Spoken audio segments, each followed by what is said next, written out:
talk about defense. And, James, you got a chance to play against both of these great defenses that'll show up on Sunday. But let's talk about the Broncos. You faced them in Week 8, #1 defense in the National Football League. They were giving up under 200 yards passing on the season. Tell me what you saw when you played them up close and personal. Number one with Denver's defense, it starts up front. You know, you got DeMarcus Ware, you got Von Miller. Those guys are after the quarterback every single snap. And the secondary knows that. So Talib and Harris, them guys know that the time clock in their head, they know when Ware and Miller are supposed to get there. And they got a great feel for the defense and a great feel for those guys of, you know, when the pressure is supposed to get there. And they break on balls, you know, and they're already a talented secondary group. So it's a very good defense that understands the defense. I think Wade Phillips is doing a great job of, you know, coaching those guys and teaching those guys how to play defense. Yeah, but no slight to the other team. I know Denver's ranked #1, but Carolina's right up there. They can rush the passer, good on the back end, and those linebackers as good as anybody in the league. So we're going to start right there. Which of these defenses have the advantage in Super Bowl 50? LT, we'll start with you. Wow, that's a good one, Kirk. You know, I think Carolina has the advantage slightly. And we talk about all the pass rushers that Denver has. You know, they got players on every level. But Carolina is playing the best football on defense. We know they take the ball away like nobody else. They led the league in taking the ball away.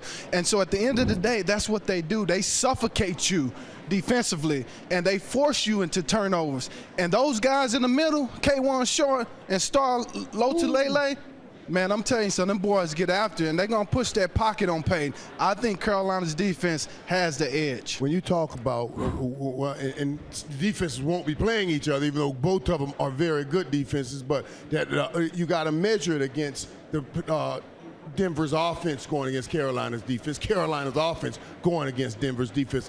Is it anywhere more clear than what our old compadre used to say, Warren Sapp, when he said the front end and the back end has to work together?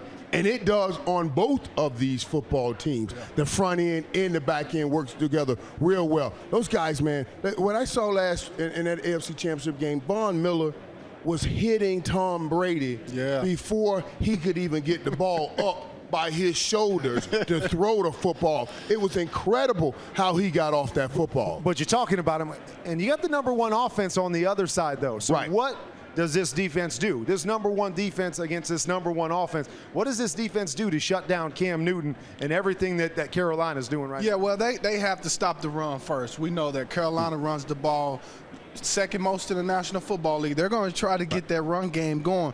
So if you're Denver, you have to take away something. And at this point, we know that Cam has played tremendous football throwing the football, but you still have to make him throw the football, right, James? I think that's what you have to do if you're Denver. I think Denver's best defensive weapon right now is Peyton Manning. I feel like he has to come out. They got to jump up on Carolina and force Cam to pass the ball. If Carolina's able to stay on schedule and run and pass, it's going to be tough to stop Cam because he can run as well. So now you got guys flying up the field, Ware and Miller, and, you know, and Cam can run. So it'll be interesting to see how they play him. Did James just say that Peyton's got to come out, high-flying, throwing it around, and take that lead on Carolina? Yes, he's going to have to help him out, and that defense is going to be able to relax. And, you know, hey, their secondary is – Then I throw that back. Can he do that? Do you believe Peyton Manning? I mean, you guys saw him. Maybe his best game that he played all year long, I thought, was that Sunday night game. Yeah, you got to bring that up. You got to bring it up. I'm sorry. You've got to see that. But I'm just saying, do you think he's got enough left after what you saw the rest of the season to be able to do that against this defense? I think he does. I think he's probably the healthiest that he's been, you know, all season, and I think he's going to come out. And we all know, man, when you get in the Super Bowl, you don't even feel no injuries when you run out there on Sunday to play that game. So I think he's going to be ready, and I think he understands and knows what he has to do, you know, to win that ball game. So the key is him. I think he has to come out, and they got to score first. They got to jump up on Carolina and make them one-dimensional. It's interesting that the shoe's on the other foot. You know, just a couple of years ago, Peyton Manning was here with the #1 offense going against the #1 defense in Seattle, and they got smoked 43-8. Denver got smoked, and they had the #1 offense. Seattle had the #1 defense. Now Peyton is back with the #1 defense, and the other team has the #1 offense. The difference, I think, though, when you look at why Seattle #1 defense beat that #1 offense and why it'd be more difficult for Denver's #1 defense to beat this #1 offense, every time you snap the ball, the best player on the field gets to touch the ball for the Carolina Panthers. When Denver was the #1 offense, you snapped the ball, you had to get the ball to the best player's hand because Peyton Manning was not the best athlete on the football field. He was the quarterback. He was dishing the ball out.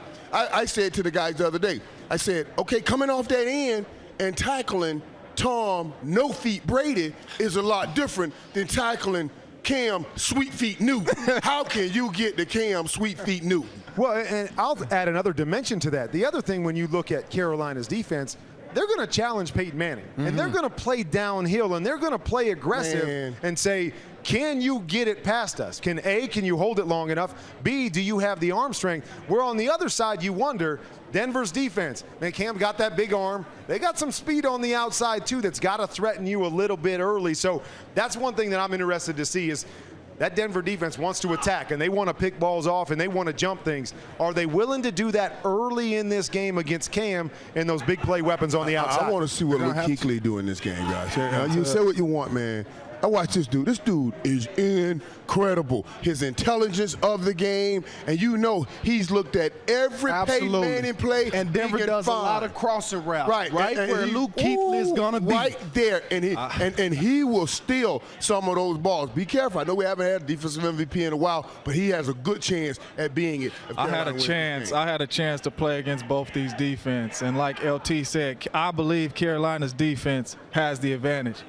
I have never played against a defense as fast as this defense. Wow. Really? Wow. Never. And you just played Denver. You played Denver. I played right? Denver. Played Carolina. They beat us up, but this defense right here is the fastest defense that I've ever played.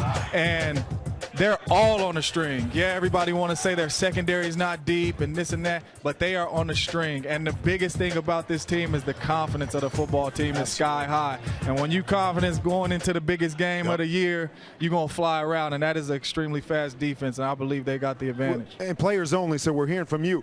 Explain to people that are watching what on a string means, because I know people are going, what the heck is James talking about? On a string? On a string, man, it means everybody knows where they have to be, and everybody is exactly where they have to be in their spots on the football field. And when you're on a string, there's no way to throw it. There's nowhere to run it, and them boys are flying around, and that's why you see they led the National Football League in takeaway. And I think one thing that Carolina is overlooked with Carolina is their front four and the pass rush they get. We talk all about the linebackers. We talk a lot about Josh Norman and what he's done this year.